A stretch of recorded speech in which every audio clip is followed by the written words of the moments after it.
So he comes to me, he says, Nav, you're writing a book. I said, what are you talking about? And that's what he said, you're writing a book. I said, and you're going to like it, right? no. I said, Rinku, what are you talking about? But anyway, then he explained me, nah, I've signed it already, you have to do it now, and this is what we are doing and all that. And that's when, afterwards, the trip was arranged to Vancouver to meet up with you. The library was my space, and there was just so much. To the Harbor Grace excursion with the boys to have a time.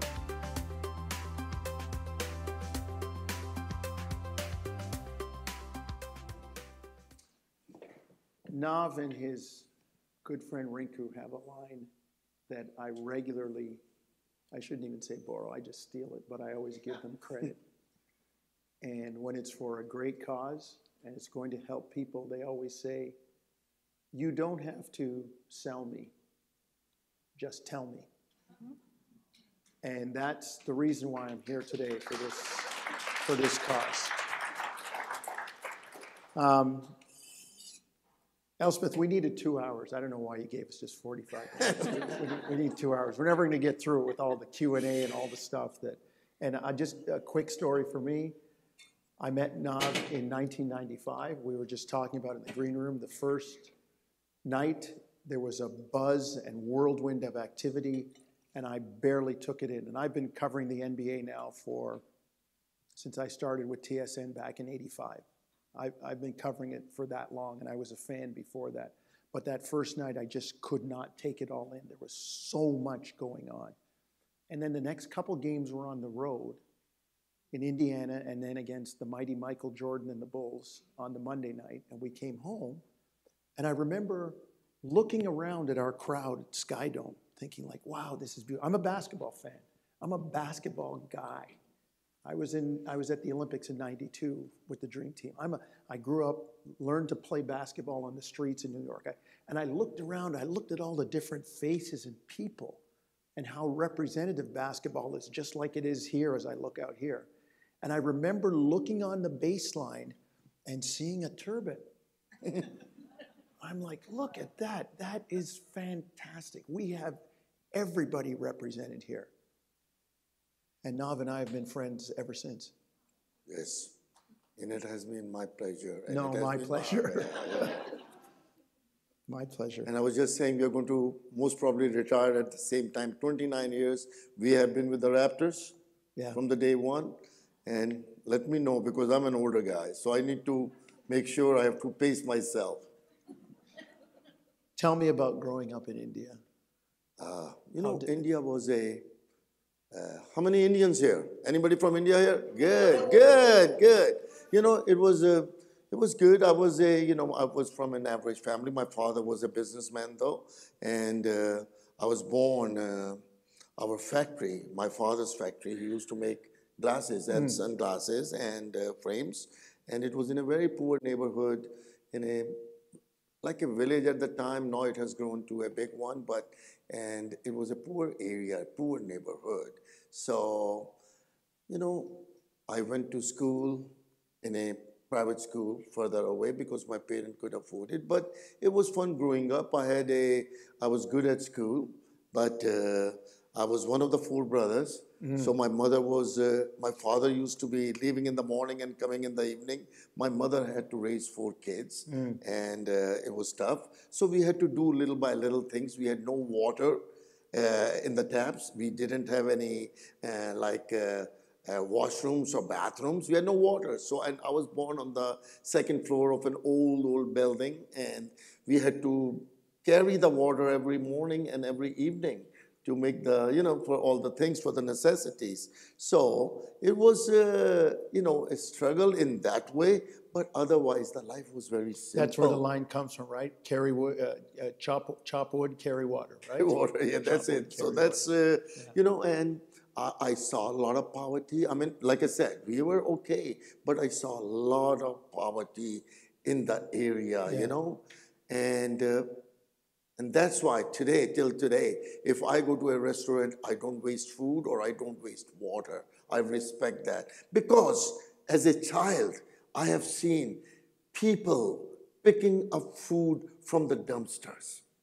I've seen that dogs eating and the people picking up the food and old food and everything to make. So that stuck with me. And that's one of the things, you know, I cherish in a way that I went through, I saw it, and I respect it. Yeah.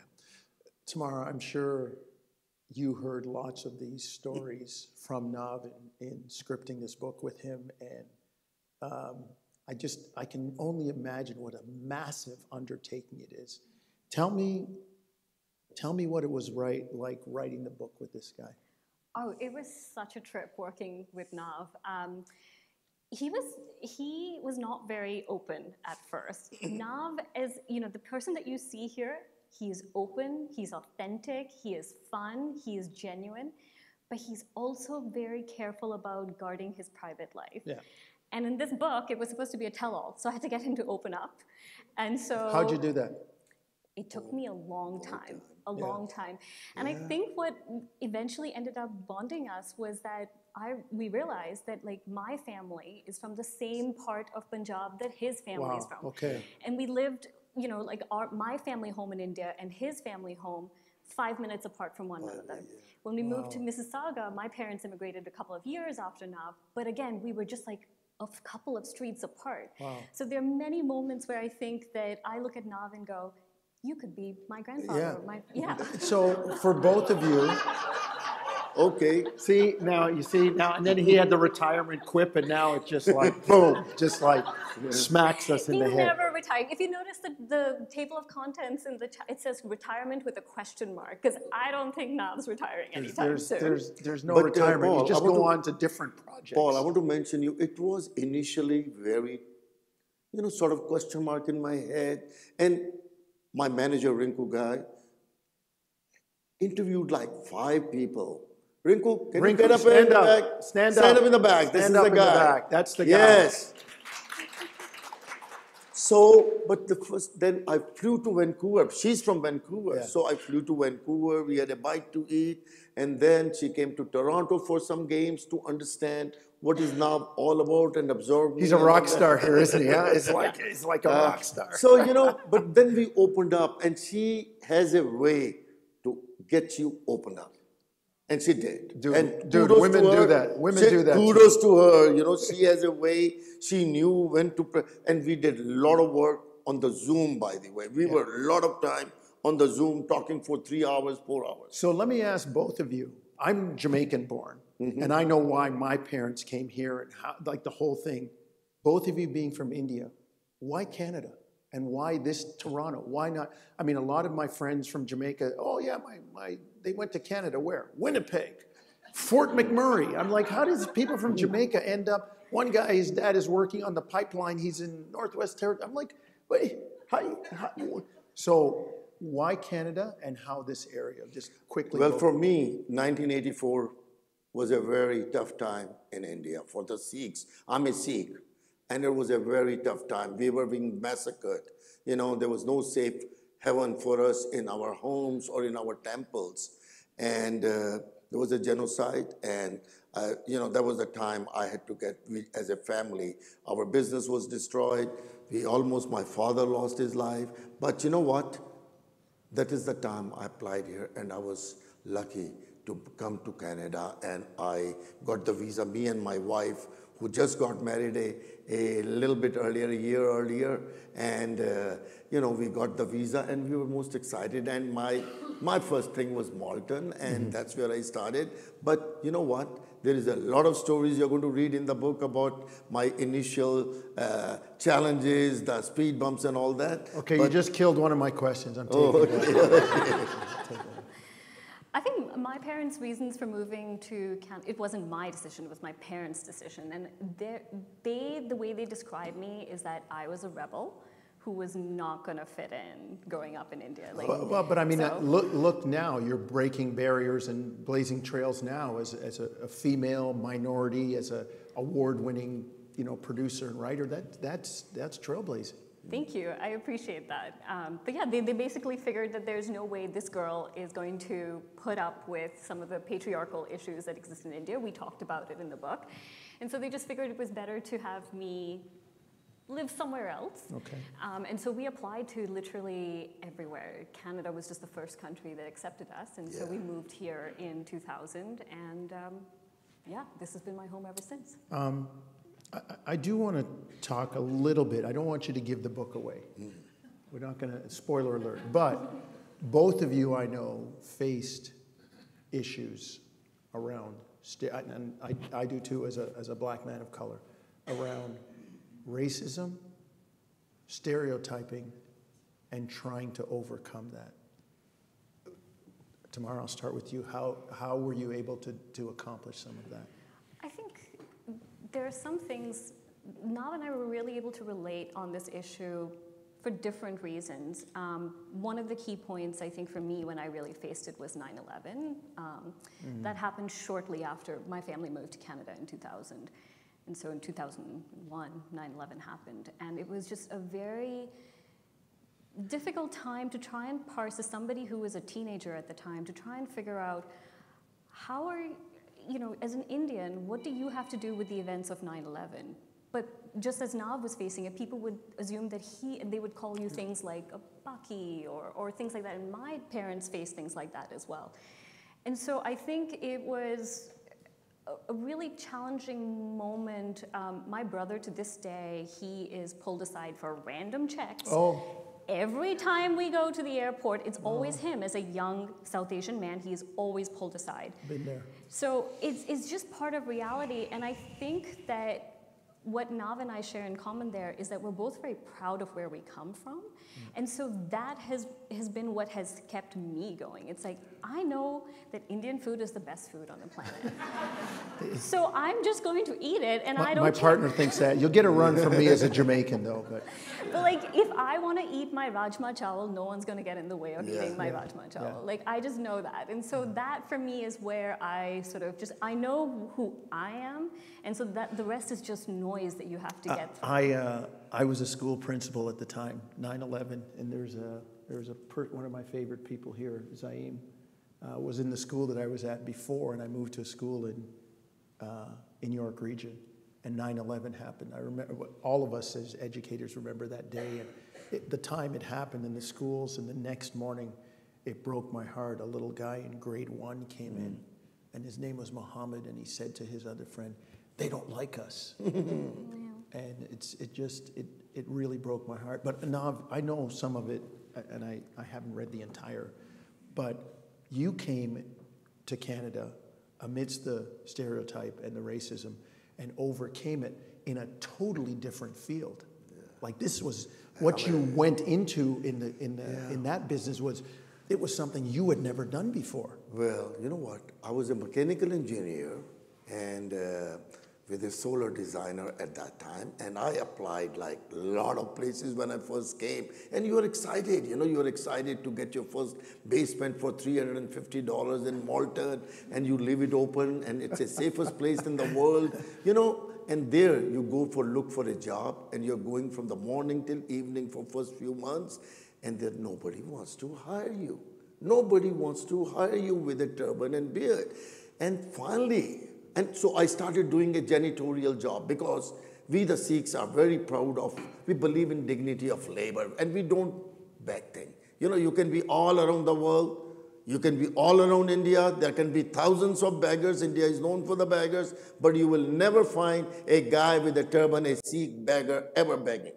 So I'm very proud of that. So what I did, I didn't want to go on any social assist and all that. I went and cleaned the toilets. I was a janitor, and I was the best janitor ever anybody had. Once I'm done with the cleaning of the toilets, nobody can find anything new.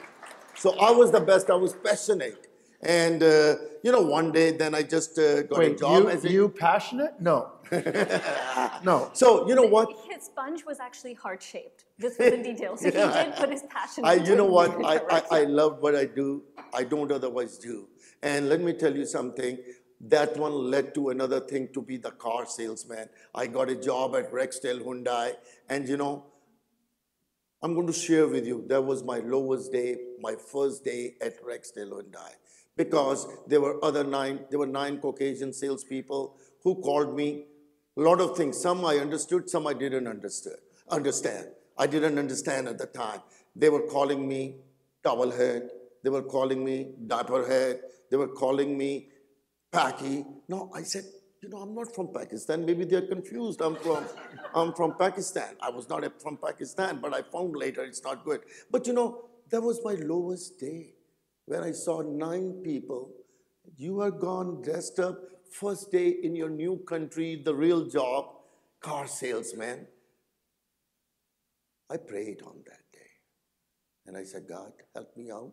I need to be I need to be better than good if I want to survive in this environment. And with that prayers, I sold 127 cars in 3 months, which was a record at that time, and it still is a record today. And rest is history. I became a manager, and now I have 5 Hyundai dealerships and Genesis dealerships of all. Those were the things, but I always thought as a speed bump. I've never used the word discrimination in my life. Never. Speed bumps. Right. And I always have a philosophy, when people go low, you go high. That's it. And you pray, it will work hard. Don't change yourself because somebody else is calling you names. Don't call yourself, don't change yourself. Right. Sooner or later, if you read the book, you will find out my Milwaukee incident. They will change it. Right. They will change it. Right. Basketball, that's how we became connected. And I always say this, and as a guy who played basketball, played at a high level, played for Team Canada, the one thing about sports is it goes across all barriers. It doesn't matter what religion, what color, what creed, whatever. There's, in my case, men, there's 12 guys, all want the same goal, to win. And it crosses lines and it pulls people together.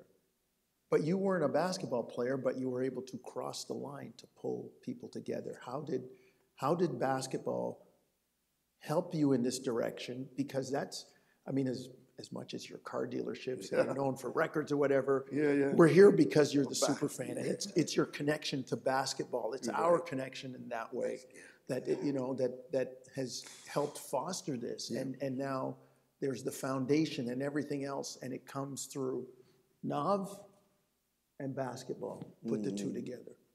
Well, I use this beautiful sport, basketball, which I think is the best sports in this world. It's the fastest sports in this world. It's the most entertaining. And a lot of people ask me, how was your first day at the basketball Skydome? I said, guys, I parked on Lake Shore. I walked all the way to Skydome. It was a different, it was not a basketball environment. But I went there after the game, guys. It is the most entertaining game. It's, I just fell in love. I fell in love with the basketball quicker than I fell in love with my wife. I'm sorry, ladies, but that's what it is. Basketball. And now I'm using the same sports. And I've gotten through a lot of speed bumps, even in the arena at the time. But one thing, I always let them feel good about themselves. People used to think, oh, this Indian guy is here because somebody gave him, the bank gave him a free ticket or somebody else gave him. Whatever, right? Whatever, that's why he's here. But I always said, if somebody asked me, oh, you got a ticket from the bank? I said, yes. So, I made them feel good. And the truth is, in 29 years, I've never gotten a free ticket for any game. And you know that. I do. We travel on the road, and it's very comforting for me sometimes when the team is on the road and it's a big game in San Francisco or Miami or Boston or Los Angeles. And I get up to my broadcast location and I start looking around. And our engineer, who keeps us on he's like, do you need something? He's, Jonesy, are you okay? Do you need something? I go, no, I'm fine. He goes, like, I see you looking around. What are you doing? I'm like, oh, he's over there. She says, what? I said, Superfan Nav. And I will stand up and I'll go like this. And Rinku, and there they are over there. And I said, okay, I feel good now. Like, we're okay. I want to bring that guy at the back into this thing too. Tamara, I know you have worked closely with him before starting this project. Yeah.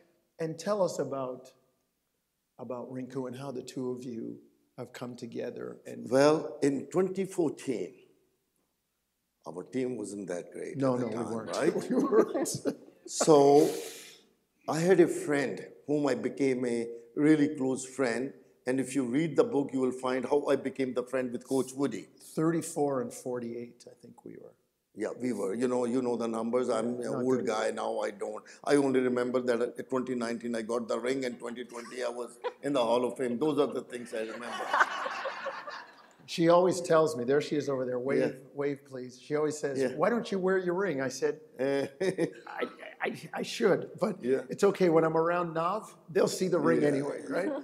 So, at that time, Mike Woody was the head coach of New York. And guys, get the book just to read the story how I became friends with Coach Mike Woody. Mike Woodson went Yeah. to Indiana University. Yeah. He was one of their all-time great players. He's coached a number of places in the NBA. And he was the coach. New York is considered the charter franchise of the Yes, NBA. yes, that's It's the cat's meow. New York, Los Angeles, Boston. Those are, and everybody always says, oh, it's good when when the New York team is good, the league is better. I'm like, who said? How come when we're not better, it's better, right? But Woody was doing the Knicks. Coach Woody was the head coach, and but you should read the story how we became friends. It's not a good story, but it's a good story in a way because he was ready to kill me in that occasion when I was talking to him on the court, and we became friends. And after that, he was an assistant coach actually, and there was a disputed call right in front of me where I sit, and the opposition bench is right next to me. He walks in, Larry Bird, the head coach, is discussing with the referee, and he walks in, and I told him, head coach, go sit down. And he's a 7-foot, good-looking black dude, well dressed up, and he told me something like, mother, and I'm not going to use the next word, you sit down. I said, so do you sit down too. And we kept on arguing, and he left me like he's going to kill me when he sees me on the street. Lord behold, next season, he becomes the head coach of Atlanta Hawks. And he comes to me, I'm sitting here, he comes to me, he says, when the coaches come, he comes before the game, 2-3 minutes before he comes. He said, mother, what you going to do now? And I shook his hand. I said, first of all, I'm going to say congratulations. And he said, what else? And I said, for being the head coach. Yeah. And then he said, what else you're going to do? I said, coach, I'm going to celebrate you being the head coach at Harbor 60 across the street after the game tonight, and you bring how many people you want to bring. And Lord behold, he was there at 10:30 after the 10 o'clock after the game with 12 people. I tell you, it was a lot of money, these guys. I spent, but we became the friends. So moving forward, whenever he was the head coach, he will arrive in Toronto, call me from the plane. Hey, Nav, I'm here. Where are we having the dinner today? And then we'll decide. So that's what we did. But he became the head coach of New York. And our team is so-so. We are not going to the playoffs. So all of a sudden, there is a trade done at that time with Laurie and all that. So you know what? I go to New York for the game, and he gives me the credentials to be in the New York practice. Yeah. Which is not allowed. No. So I'm sitting in New York practice. I'm sitting in the Raptor practice, and this guy comes, Scott Coca-Cola. His name is, he's a very big-time writer in New York Times. And I'm sitting there, and he said, who allowed you? I said, I have the credentials. It's from Coach Woody and all that. And he says, you're wasting your time with the Raptors. I said, you've been there for so many years and nothing, you're wasting your money. And, I told him, I said, I don't drink, I don't smoke, I don't womanize, I only Raptorize. Next day, I come to Toronto and I have 6 or 7, no, more than that, media is circling my dealership. And I called Rinku, and Rinku had just joined, talked to me before that, now what you want to do as a super fan. So we were working that in that September, the next season, we are going to start working on a foundation and inspire the kids and all that. I said, Rinku, I have a lot of media people. He says, just stay tight. I'm coming in 20 minutes. He came, and I guess I tell you, the media picked on the New York Times story, and every media was there. And I guess that was I think part of, I thank Coach Woody for making me also the superfan where it is today. Tamara, how did you, when you were writing this, when did you start to gain the depth and gravity of what Nav's relationship was with A, basketball, or maybe A, the Raptors, and B, basketball? Because the foundation has done some absolutely wonderful things. I mean, I know that, the outdoor court in Malton, the camp for girls, all of these things. I was at, what was that last weekend, Rinku? The last... Oh, go ahead. The Hijabi girls. Oh, their leagues. Muslim leagues. Muslim Girls League. Hoops for her. Right. Hoops for her. Hoops for her. Like all of these things yeah. come from the foundation. When did you start to say, man, this guy's got something going with basketball and what he's doing and what it's translating to help people? You know, that's a really interesting question because I don't think I knew Nav as the super fan. I know this is going to sound really weird, but I didn't actually know Nav because he was the super fan. I knew him because of his daughter, Tia, who, if you haven't read the book or if you're not aware of Nav's story, Tia is adopted. And I remember thinking, the first time I became aware of Nav, like everybody who's grown up in Toronto has like seen those billboards with Nav's face on it. And I was like, who is this man? And then I remember Googling it and then realizing that he, as an Indian person and an Indian man, had chosen to adopt a girl. A girl, yeah. Which is incredibly unusual in Indian society. And I know he's going to start tearing up, but because Tia is so special to him. And I remember thinking, this is an incredible person. And so for me, it really, like what Nav was, or who he is as a person, started that moment when I learned about his adoption of Tia.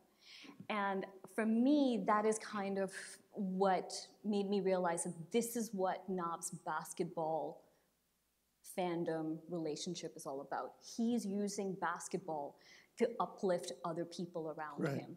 Right. That was the moment that I realized how special it was. You know, my late father used to say,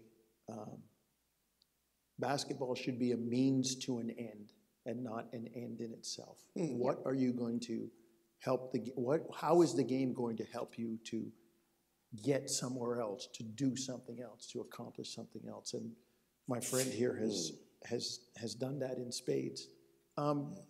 When did the idea of writing the book come? Where did that come from? Or do we need to get... That's Rinku's Rinku, you want to come and answer that? Yeah.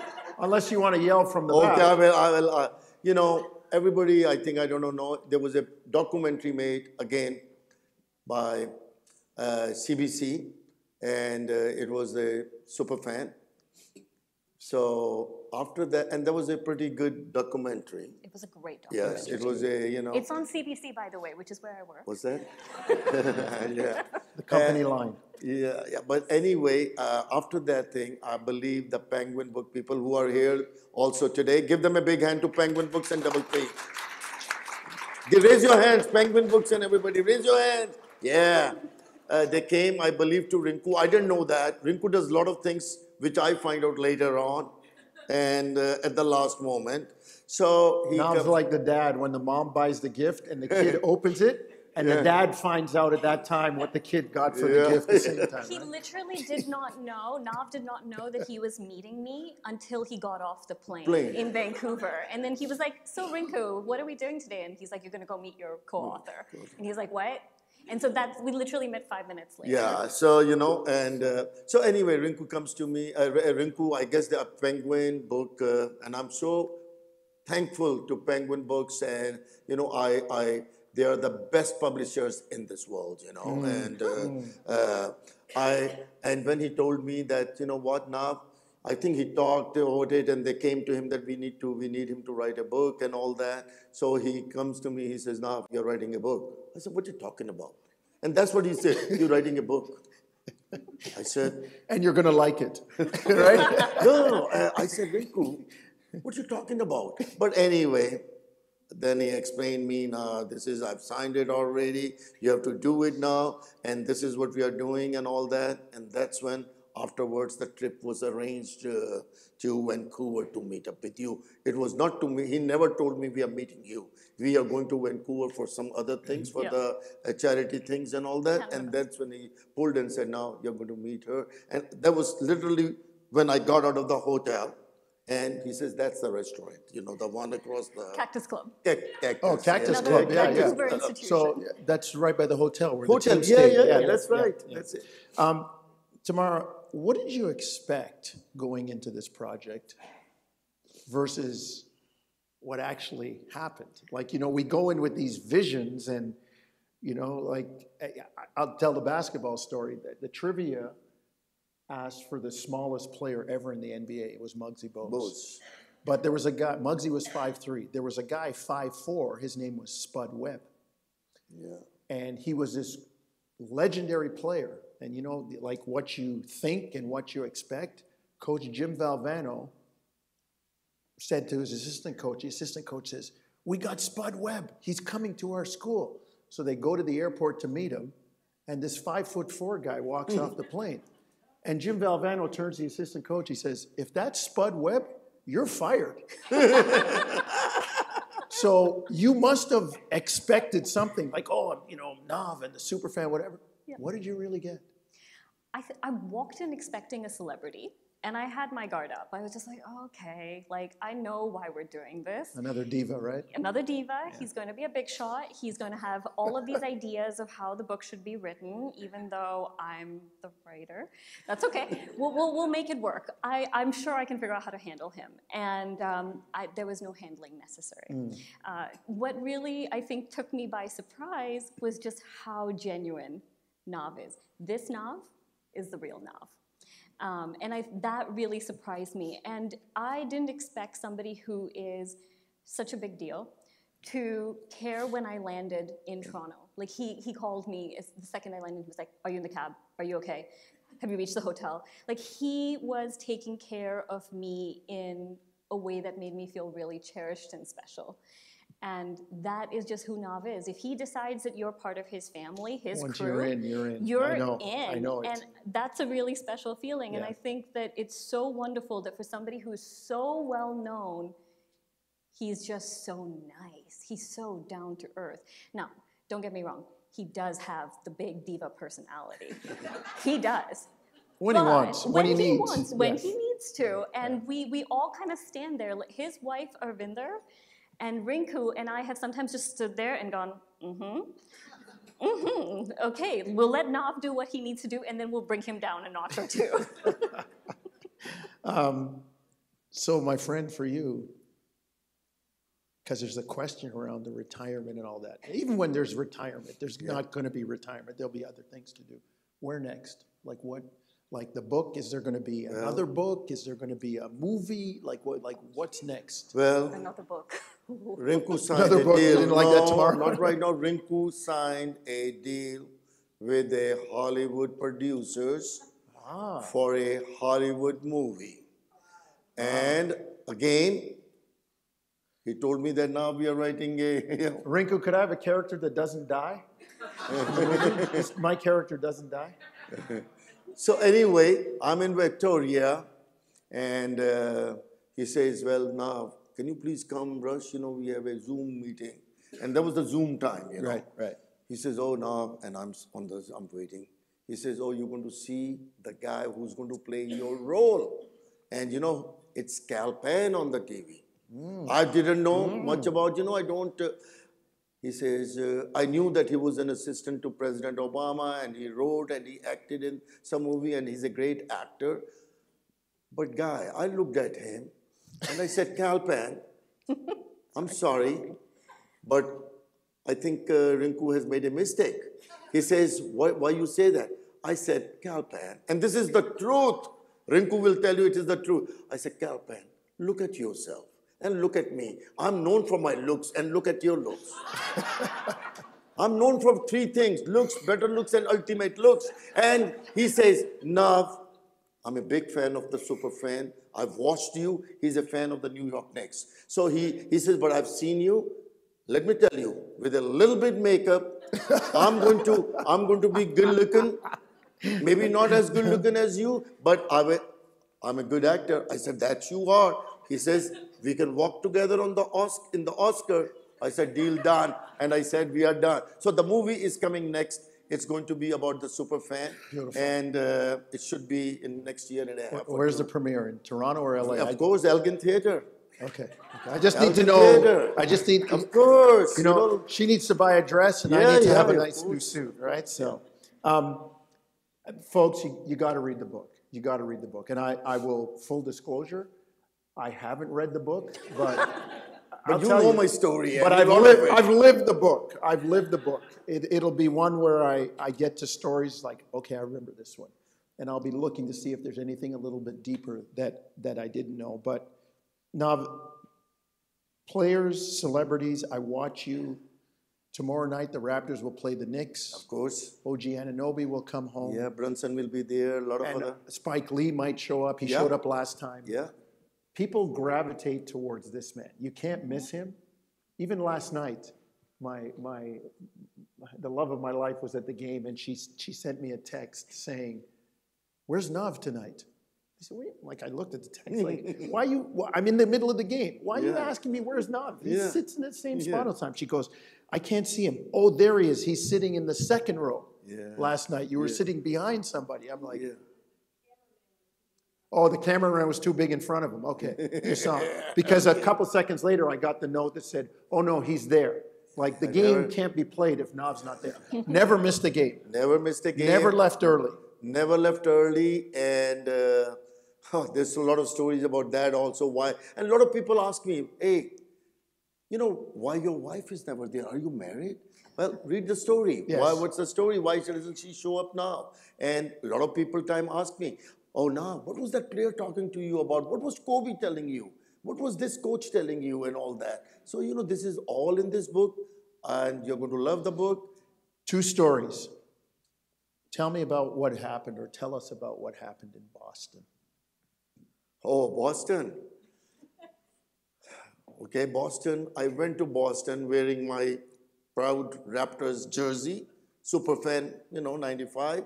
And I'm sitting there, I go there, and a lot of fans. In Boston, if you're not wearing the green jersey of the Boston, they are very mad at you. Anyway, I'm sitting there courtside, and all of a sudden, this guy calls me, and he says, what the shit you wearing? He tells I said, what you talking about? This is my Raptors jersey.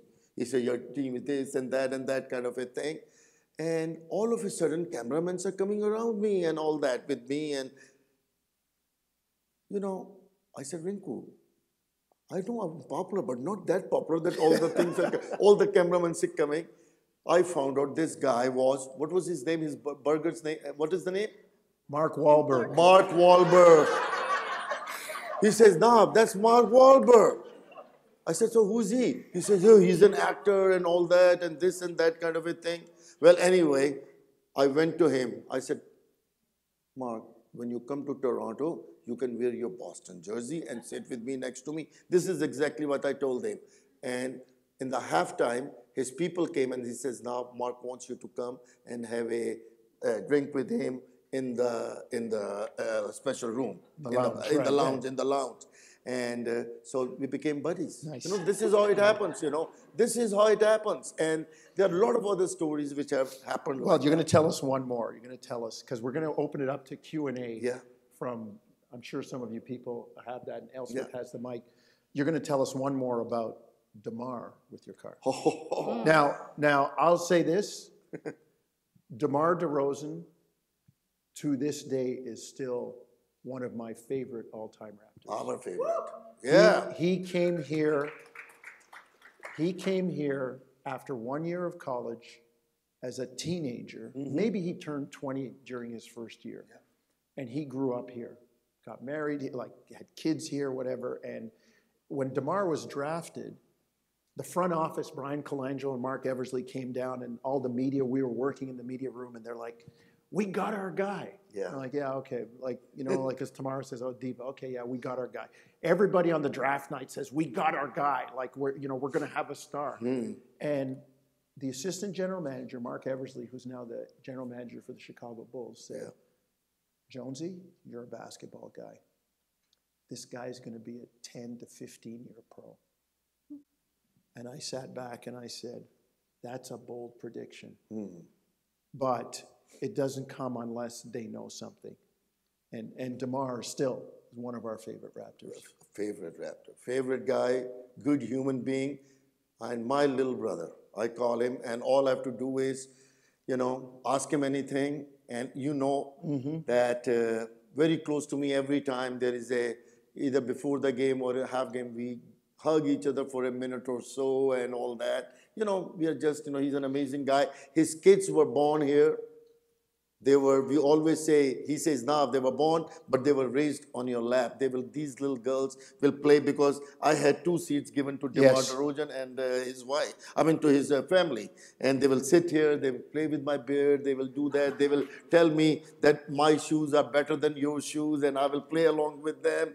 And one day I called dad to Demar and his daughter gave me hell. She said, he's not your dad. So anyway, so DeMar, I'm going to tell you a story. DeMar DeRozan, one day he needed a car and to drive, and he was driving my car with a personalized plate, Superfan. So he goes, and he loved Mexican food. So his and his manager went after the game to pick up the Mexican food. And he's sitting there.